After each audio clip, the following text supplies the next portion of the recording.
Magandang araw sa inyong lahat at welcome sa aking channel. Janine Gutierrez, pinaringgan si Paolo Avellino.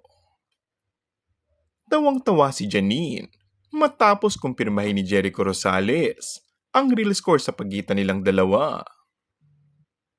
Magugunit ang inamin ni Jericho sa isang interview na currently dating sila ni Janine matapos kumalat ang chika nagkakamabutihan na sila dahil sa viral photo sa spotty silang namasyal sa isang museum sa Maynila.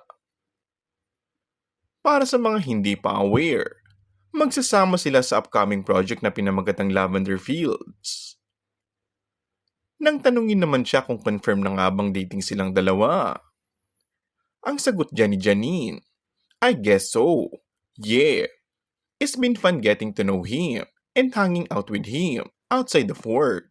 So masaya naman. Bukod dyan, hiningian din si Janine ng reaksyon tungkol sa mga taong iniwanan. Ito ay konektado sa magiging papel nito sa bagong serye. Ayon sa aktres, sa mga taong gusto siyang iwan, if you don't want to be with me anymore, then you don't deserve me. Kung gusto mo akong iwanan, go. Ibig sabihin hindi talaga tayo. Hindi naman nakaligtas sa mga netizens na tila patama umano ito sa dating karelasyon ni si Paolo Avellino na ngayon ay naliling sa aktres na si Kim Chu.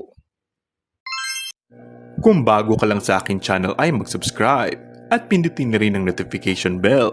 Maraming salamat!